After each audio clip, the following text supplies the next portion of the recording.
Hello everyone and welcome back. Now it is July and we are in the height of summer, which means we're at the time of year when a lot of people are thinking about going away. And when you're going away, maybe you're going to the airport and maybe you might think to yourself, I've never done a lounge before and actually I think I might quite like to do it, but is it worth it? Well, today I'm going to be talking to you about all things No1 Lounge. The No1 Lounge is located at both of the Gatwick airports as well as Heathrow, but the one that I have personally experienced and the one that I'm going to be talking to you about today is the No1 Lounge at Gatwick South Airport. We're going to be talking all things about what is included and most importantly, is it worth the money?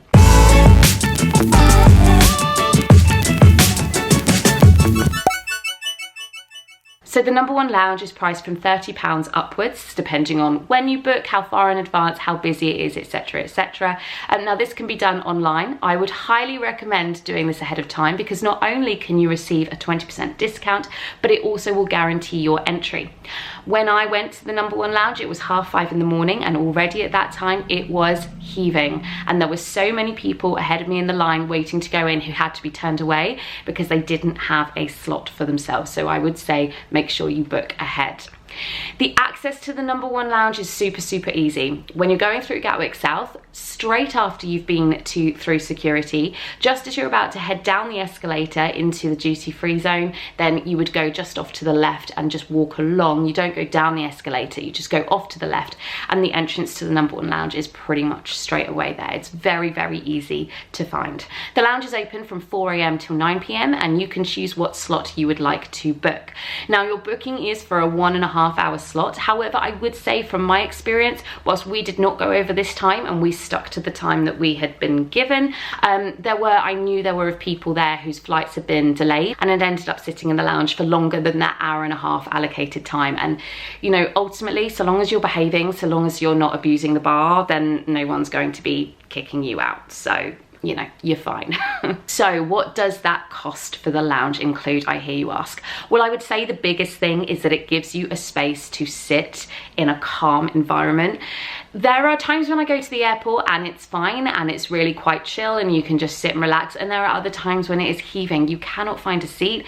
It is really difficult to get yourself into any of the dining places because it is so full and you're queuing for ages. What the No1 Lounge does is it guarantees you a quiet space to just chill out and relax before your flight. Now, whether that's sitting in the main area where the buffet is, and they've got really large windows where you can sit and you can enjoy watching the planes as they come in and out off the runway, or maybe you want to sit in a quieter area, so they've got some quieter spaced rooms where there's no windows, it's a bit darker, a bit more quiet, and they've also got some spaces with TV screens, etc. if you've maybe got younger ones with you who want to have that entertainment, or older ones. You don't have to be young to want that kind of entertainment. Throughout as well, there are charging ports for you to charge up your devices ahead of your flight, and then as well as all of this, you've got access to free Wi-Fi, and you also can have access to digital magazines and newspapers. That all comes as standard. So for me, I think that is the biggest bonus of this. My fiance is a very nervous flyer, so for us to be able to have a space where we know we can just relax and there's no stress, it just takes off that pressure of, you know, waiting and anticipation. That alone was worth the money for me personally. Alongside that, you also do have a buffet and a bar included. Now, when we went, as I said, it was 5:30 in the morning, so they were serving cooked breakfast. There was a hot station. They had everything you could want: beans, sausages, hash browns. They were more potato tots, but hash browns, tomatoes, beans, everything you could want. There was supposed to be a pancake machine, however, this was not working when we were there. There's a place that you can cook your toast, and then they have a continental section as well, complete with cereals, pastries, muffins, fruits, etc. And alongside all of that, you have plenty of soft drinks, teas, coffees, fruit juices, and then, as I said, there is the bar. And the bar includes wines, beers and spirits, and if you do want champagne, it is available, but at an extra cost. Now, from my experience and from when I was talking to the bar staff, they really do serve you anything. I saw many people having a cocktail while we were there, and you know, that was all, as I said, included. So long as you're not going for champagne, it is all included in the cost. Now, would I say that the lounge is worth it for the buffet alone? I would not. It was not the best cooked breakfast I've ever had in my life. However, you know, there were elements of it that were really quite delicious. But to make that worth, I think when we went, we paid £36. Did I get £36 worth of cooked breakfast? No, I did not. But as I said, the lounge for me was so much more than just going for a cooked breakfast. It was that space to chill and relax. And there was the bar available as well, so you could choose however much you had to drink there if you wanted. And in an hour and a half's time, you could easily make your money's back if you were that way inclined. There was no limit on what you could drink. I'm sure if somebody was clearly having more than they could handle alcohol wise, then they would be asked to stop, but obviously I didn't see this when I went, and it was just a really lovely atmosphere. The people that worked there were so friendly. Nothing was too much trouble.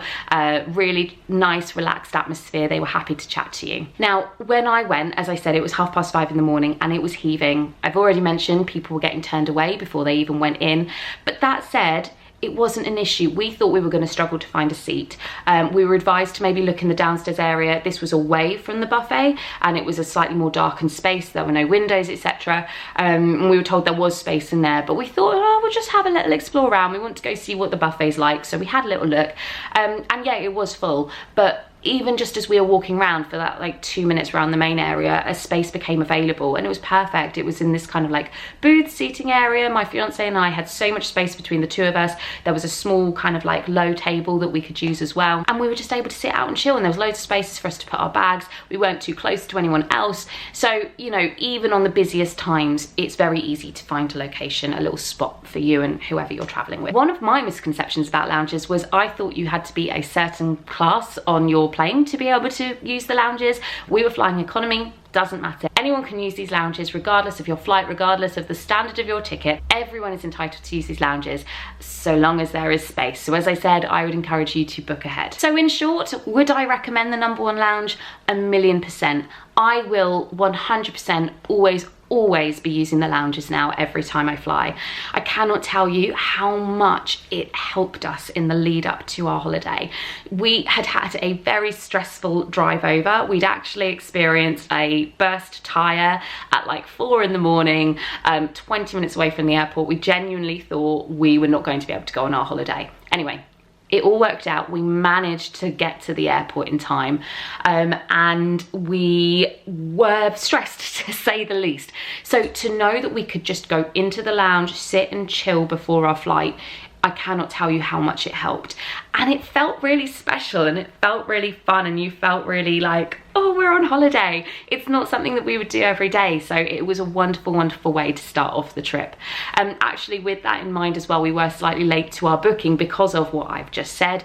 And we were very aware of how busy it was when we got to the lounge, and we were a bit apprehensive that we would also be turned away because we were slightly late to our slot. We were all set to explain ourselves and say, we're really sorry, we were in this kind of like pothole accident as we were coming over. But there was no need. They just booked us in and it was all great, and we were able to sit and enjoy ourselves. So I would say if you're maybe somebody that really wants to get your money's worth and you're not somebody that drinks alcohol, maybe not the best place for you. But if you are someone that appreciates that quiet zen space, somewhere where you just don't need to worry about finding a space to just chill out, that for me does, you know, you can't put money on that for me personally. And if you're just going for the food, you would get better breakfasts at Gatwick Airport. But as I said, if you want the kind of whole shebang, the whole experience, the food, the bar, and the space to chill and relax, then this is 100% the place for you to book. So let me know in the comments, have you ever used any of the airport lounges? Have you ever used the No1 Lounge at Gatwick South? What were your thoughts? What would you recommend? And do you have any tips for people who are maybe thinking of using them in the future? So thank you as ever so much for watching, and until next time, see you later.